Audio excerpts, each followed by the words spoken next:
So hello and welcome to episode 51 of the Virtual Velo Podcast. Now, as you can tell, I'm not Emma Martin. I'm Matt Payne, co-host on the My Whoosh Sunday Race Club and part of the Full Speed Events commentary team. Emma has become the first female lead at the Paracycling Road World Championships, and as such is currently tied up in a meeting and unable to get to the recording, which means that I'm going to be here joining regular host, the one and only Chris Schwenker. This is really fun, Matt, and of course I'm super proud of Emma, but I think you'll be a good replacement. This is going to be a great show. We have a guest who I think epitomizes what I call the new breed of cycling esports racers. You know, those racers that are making a mark in the sport through their youthful exuberance, competitive charisma, and drive to be one of the best esports racers in the world. Or then again, it could just be his freakish Farmwatts that turn people's heads. I know we mentioned, I didn't mention to you, but I mentioned to Emma during the last podcast, which I know that you listened to, that one of the racers did 550 watts for 5 minutes up the first climb in that stage one. Well, our guest today did 650 watts for the first 4 minutes of that race. Crazy. And dabbles in the 500-ish range for 20 minutes indoors. It's pretty amazing, and I'm really looking forward to discussing it with him. In a sport that often struggles to create personal connections, his passion really shines through. Definitely. I'm a great believer that if you want to engage people, you've got to have personality. We need personalities in sport. It doesn't matter what discipline, what sport it is. And if you can get that engagement, and for me, that really, really made a difference. You know, you only need to look at, his past history. I guess history. I mean, you've got somebody who's got a background in taekwondo, a national champion getting third place at the US Open and the Pan Am Games. Relatively new cyclist. Took up cycling when COVID shut down taekwondo. You know, brilliant to see that sort of changeover. Couldn't run, gets injured. First year of riding, absolutely monster miles, 36,000 miles. I think if my maths is right, and everybody knows my maths is rubbish, that's over 100 miles a day. I'd be quite happy just to do that on one day.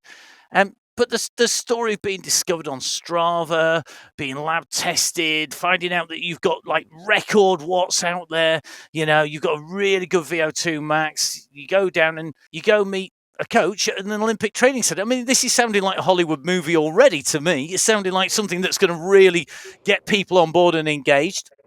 And then to get invited to a team camp for the Evolo squad. I mean, you're going to become a pro. Yeah, that's going to be great.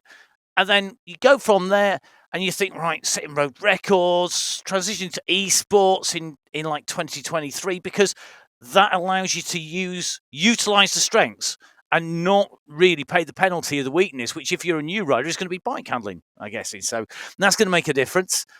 And then the history from there in esports really leads us into the semi-finals and that picture and that clip that we saw at the end of the coverage. Fourth in the 2024 USA Cycling Esports National Championship on Zwift. Second in the 2024 CEWC semi-finals and qualifying for the finals. I think it's going to be really interesting. The man whose face lit us up at the end, I have to say it was one of the great joys of putting words to the action, was watching the reaction and seeing the face of our guest today. Welcome to the podcast, Hayden, Farmwatts Pucker. Thank you for having me. Pleasure to be here. Chris, I know you're desperate to ask loads of questions of him. Let's get started and let's try and dive inside the smiling face. What makes him tick? That's a great question. You know, that expression on your face was priceless at the end of those two races when you finally realized that you had done what you wanted, you know, the goal that you had even from months prior. What was racing through your mind when the camera caught you at the finish of that second stage? Just like disbelief in a way, because I mean, I knew I was good at esports and stuff, but I didn't really have, I guess I had confidence, but I gave up so much this summer after Unbound for esports. I had so many races planned, like the Hoodoo 500, Race the Lake, a couple more gravel races. I had a bunch planned, Dust Bowl 100, and I gave up all that because I wanted to just focus 100% on esports and get to the semifinals. So then when it finally happened, I was just like, wow, I did it. It worked. And I was so happy. I mean, a week prior to the semifinals, I was a nightmare to be around. I did not talk to people. I literally replayed the race in my head over and over again. I had dreams about it almost every night that week, and I thought about this race constantly, and it all went exactly how I thought it was going to go, to a T. And that's never happened before. I just felt so relieved. That's that passion that I was mentioning to you, Matt, when in the intro. Is it accurate to say, Hayden, that you are a cycling esports athlete first and foremost? And if so, what is appealing about cycling esports that makes you want to prioritize the discipline over other disciplines? At this point, I would say yes, but that probably switched after Unbound 200 this year. I was more focused on gravel racing and stuff before that. But yeah, now I'm 100% esports going to be for the next, I don't know how long. But I like esports better because I was saving no money. It was really hard to balance racing and life and work outside, that is. Esports makes it easier. I don't have to train as long. I'm always home, more time with the family.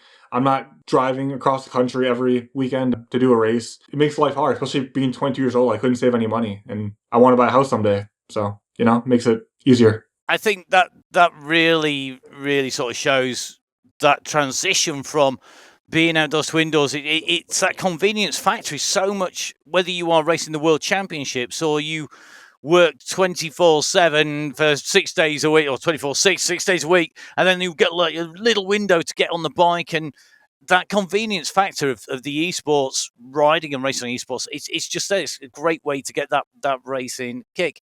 Earlier in January, during your Communique interview, you mentioned my biggest goal for this year is to qualify for the UCI Cycling Esports World Championship. Now you've made it. How long did it take to sink in? And how do you feel about that now? How long did it take to sink in? Well, I guess I really didn't sleep super well at night until I got the official results, just because you never know what can happen. But I was pretty certain, the first day I would say it felt like disbelief, and then I got fourth in Sunday Race Club, and then later on that week, I kind of just started to realize that, yeah, it's going to happen, and I can do this. I can be a world champion. I believe it now, and now I'm ready to go win it. Try. That's interesting that you say that, because there are many other people that believe it also. One of those was my Wish's race director during our last podcast. There are people now in the community that are looking at you as a favorite for the race. Right? I think Matt went on to say, actually, I'll quote him. I have this quote right here. If this Hayden Pucker kid can sprint as well as he seems to be able to do everything else, actually think he is going to be the favorite. Those numbers just suit that course. Does being labeled the favorite bring more pressure? Do you strive off of that pressure? How do you feel now that goal is in sight and there are people that are looking to you to maybe bring it home? I've been competing my whole life, so the pressure really doesn't really get to me anymore. It definitely did in the past, and I definitely get nervous the night before or before a race. But once I get on that bike, I just get in the zone instantly. I know what to do.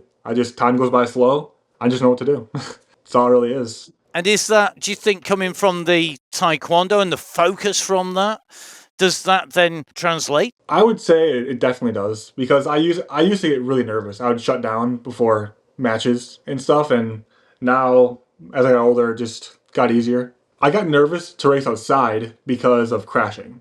But obviously, esports, you're not going to get hurt. So the only thing you have to worry about is your performance, and I do the work. All I have to do is push the pedals. So then taking that forward, not riding outside is that's going to be the focus, I guess, between now and into the finals, because I'm guessing you're going to tailor that training to be indoors for the Worlds. So what's the training and racing agenda between now and that final? Right now I'm doing a lot of Swift Academy stuff, because that's a good pathway for Talent ID, and the workouts are pretty good. So I'm obviously Sunday Race Club every Sunday, and I'll do 2 interval days on usually Wednesday and Thursday. Activation ride on Tuesday and recovery on Monday, and recovery spin on Friday. Of those, which one do you like? I always used to like one particular type of training, and I used to really detest the other. And for me, I love doing the sprint intervals, and I hated doing any endurance work or anything that was sort of, FTP based. I was just, give me the sprints. What works for you? Which fires your rockets? Well, my favorite day of the week is Sunday, because I like Sunday Race Club. Absolutely love it. 100%. But honestly, for me, I love pain. I love to be absolutely on my bike suffering as much as I can. So my favorite day of the week, or like my favorite type of training, is just whatever Zach will give me that will make me want to cry or get off my bike, because that's what I like. I like to be done with the workout and be like, wow, I need to lay down.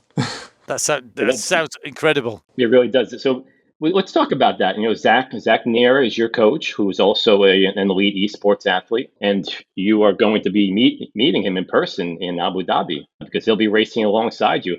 How do you feel about this? I'm sure this will be the first live esports event that you're going to compete in. There are a lot of new and exciting and different things that you've never experienced before. Take us through that. How do you feel about flying over to Abu Dhabi, the live event, meeting Zach there? Give me the whole picture in your mind. So Zach actually lives like an hour from me, and I've known about him since I started. So remember how in my article you wrote 12 Hours North America? Remember how I set the course record there? I did it the year before that also, and Zach won it, and I got second place. That's where I met him, is at that race. And then he also did like a couple other races that I've met him at, and I've always just like looked up to him. So then when he reached out to me one day and said he wanted to coach me and stuff, and I knew I wanted to focus on esports, I was like, yes, absolutely. And I hung out with him a couple times this summer. So he's a good guy. I love him. And yeah, I'm looking forward to meeting him and racing. I'm very happy he made the top 20. And do you think it's an advantage having your coach there as a competitor, or are there some downsides to that? Because it's a massive event. It's big stage. There's a lot of people who probably their coaches are going to be watching online, but you get your coach there, but he's also then got to look at the competing. Have you been looking at how that's going to work? I think it'll be good. I do. I'm happy he's racing. I think that's the best option. He's very smart. It'll be good. I'm loving the trust. It's just, and I think for me, you've got to trust the process and you've got to trust the coach, and that comes across there. That you just say, yeah, Zach, you tell me what to do, I'll deliver it, to the point I'm laid on the floor crying. But that's what I want to do, and that's what it's going to be. Really, really interesting that faith in there. We mentioned Hayden mentioned the 12 hours of Road America. Just so everyone knows, he rode 260 miles in 12 hours to set the course record there. And it wasn't a flat course, just so you know. It's 15,000 feet of climbing also. So the fact that Zach won it also, it's pretty amazing that we have this tremendous talent that is going to be on that stage. But it's racing together is not necessarily new for you, right? Because you both compete at a very high level on Sunday Race Club every weekend. I get the feeling that the coach-athlete relationship is first and foremost there. Is he messaging you during races? If you're up the road and he's in the back fan viewing you and saying, listen, the guys are hurting now, attack here, sit in, get ready for the climb. How does that dynamic work? So that's interesting. Yeah, basically anytime. Well, okay, I'll go back to not last Sunday, but the Sunday before that, after semifinals. I wanted to work for him that race because he didn't have a great day on during the semifinals. He got like 21st or something. And I kind of he just had a bad day on the bike. No big deal. Yeah, we were racing, and then he ended up getting dropped on that first climb, and I was still there. So then he fan viewed me, and he told me, attack, attack, attack. Like when the guys were getting tired, and he just could read the race dynamic, and it worked out really well. I got the group down to 4 people, and I was super aggressive. Now, I probably did a little too much because at the end I kind of blew up a little bit, but he's done that a lot. Like the one time I got 3rd place on Sunday Race Club, he was there telling me what to do, giving me tips, just encouraging me, and that it goes a long ways. He's really good that way. He's not selfish at all. If he's not in the front group, he's all for me to win. Yeah, so now speaking about the live event final, but this will be the first ever live event final that you've competed in. What's your feeling about that? Obviously very new for you. How do you feel about that opportunity and the way that you will approach it? I'm very excited, kind of nervous, not really sure how it's all gonna go, but I'm looking forward to it. I think I'll do better because there'll be a lot more adrenaline there. Everyone watching you gives you a little bit more push. Yeah, it's kind of like one of these give and takes, Matt. You're out of your routine, so you don't have nutrition, your weigh-in, everything isn't like, obviously cyclists, we're very much creatures of habit. We don't have that. But then again, you have the adrenaline, the excitement, the thrill of racing in a live environment where the motivation factor has to be through the roof. And I think some riders and some competitors always thrive on that that competition, the people around them, that atmosphere that you're getting and step up. And I think maybe that's where the taekwondo and the other sports is a transferable skill, where you bring that across, you bring that focus, that dealing with people being around you in a big environment, and maybe does give that advantage to some competitors if you've done something that is big outdoors. And other people will be going, do you know what? I don't care. I'm going to shut myself off in my own little world. There's going to be a lot of big headphones on, I'm sure, with a lot of tunes banging out, and people are going to be really trying to get in the zone. And there's going to be other people who are just taking it all in and sucking up all that energy, because that's how they work. And I love that about the fact we've got this final where we're going to have all these people out there together, and we're going to see the differences, and we don't see that normally. And I think that's going to be a really great insight into people's heads.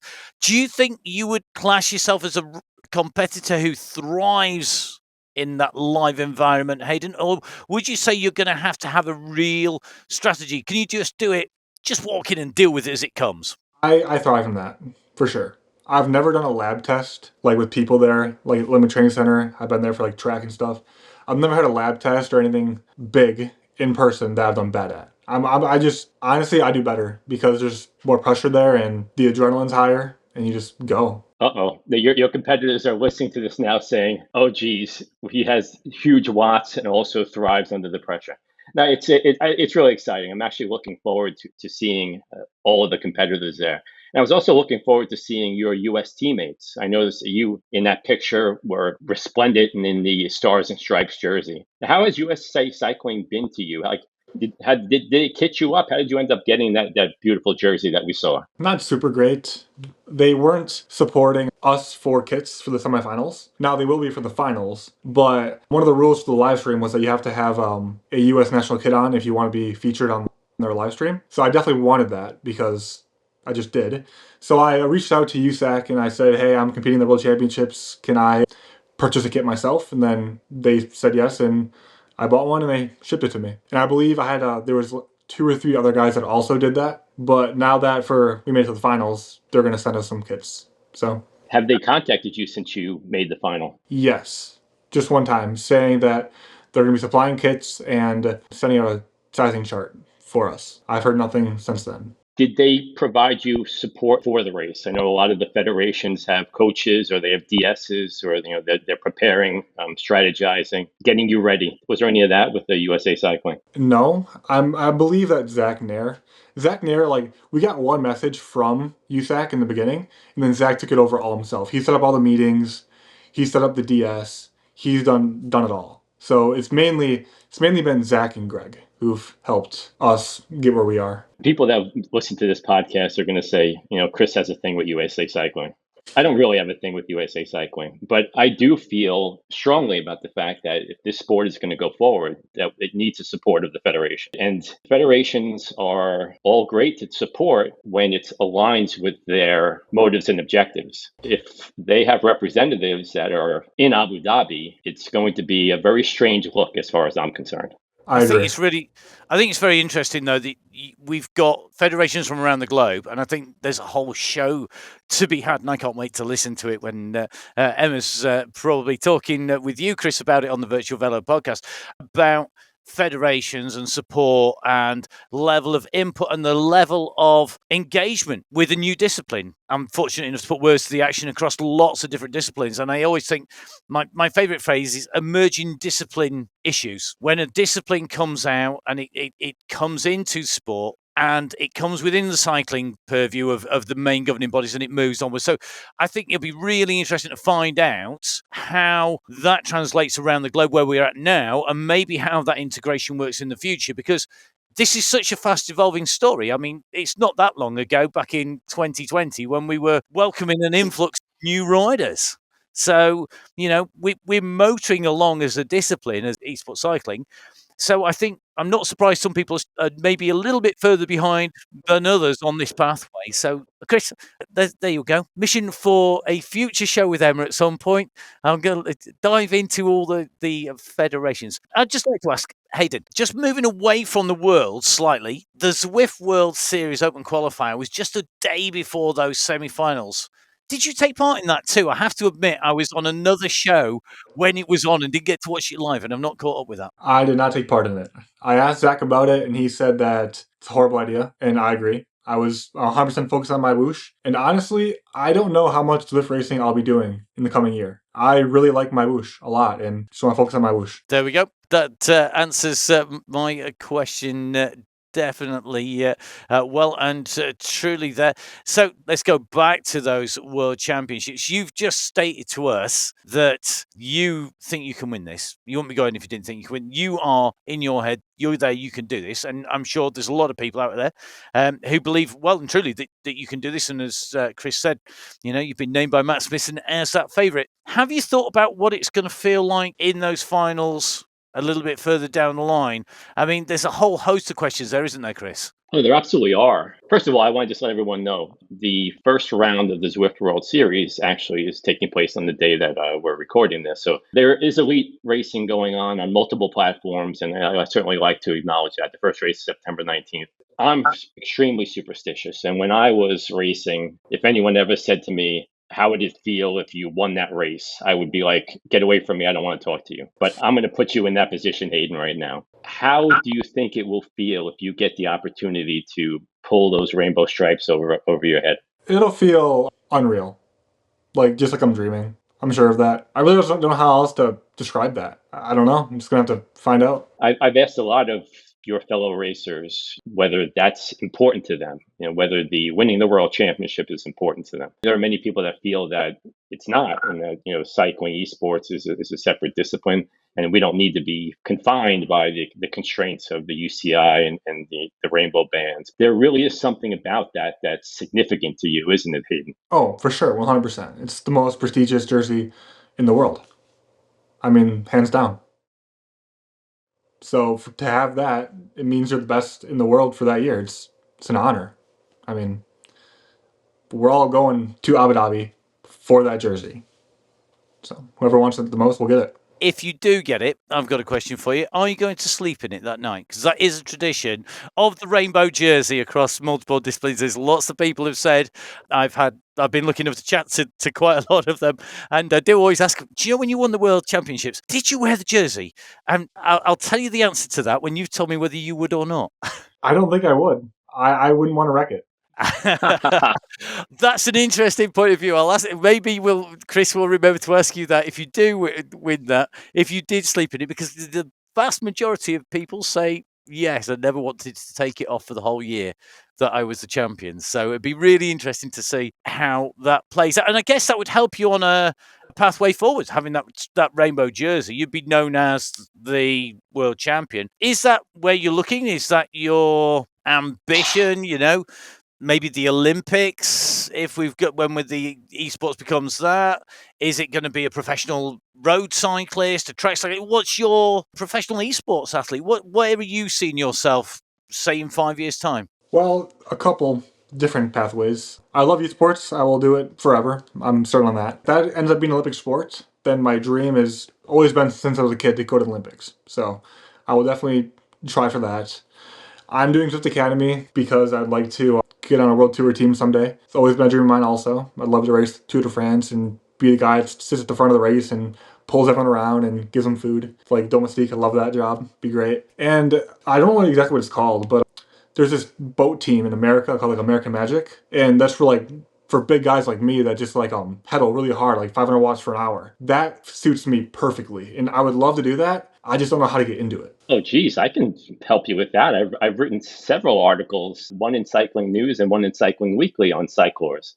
I interviewed Ben Day, who is the coach and the coordinator for the Cyclor team. Ashton Lambie, U.S. track legend, is on the team now. They're sailing against the Italian team as we speak to get into the finals of the America's Cup. You would actually be really perfect for that role. Speaking of the future, that's a pathway to a professional career as a cyclist. Do you envision a pathway to a professional career in cycling esports? I know that you mentioned that you get to save money now. It doesn't hurt about the fact that you're making a pretty penny racing on the MyWish platform. But do you see that as a way to support yourself, to be a pro as a cycling esports racer? I really do. Yeah, I mean, There's guys making tens of thousands of dollars on Sunday Race Club every year. Crazy. On my whoosh, I think it's possible. You could live off it if you're very consistent and good.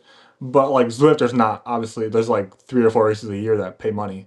So my whoosh should be the only platform where you could be a pro esports racer and live off of it. And I believe Jason is like headed that direction too. Yeah, Jason Osborne, and we're going to have him on the we're going to have him on the podcast. I'm really interested to speak with him. Former world champion, been on the podium every year. He'll be stiff competition for you. But I know, Matt, you asked Hayden if he'll be sleeping in that world championship jersey. I'm hoping that we have a chance to take him out for a beer when we're in Abu Dhabi, and maybe spill a little on that world championship jersey. No, absolutely not. But we do want to leave a couple questions on the table here for you, Hayden, because we're hoping to have another chance to speak with you afterwards and congratulate you. So I think that you're doing a fabulous job. You deserve all of the accolades that you've received, and we really appreciate the opportunity to learn more about you. Thank you. It was great to be here. Well, really great to have Hayden Puckett on the Virtual Velo Podcast, and a really insightful interview, a real pleasure. And I guess I felt lucky in the show that I get to talk on rather than Emma. Now, I know that coming up in the show, we've got some amazing guests coming up, and I'm really looking forward to being on the other side of the microphone and listening into the guests coming up.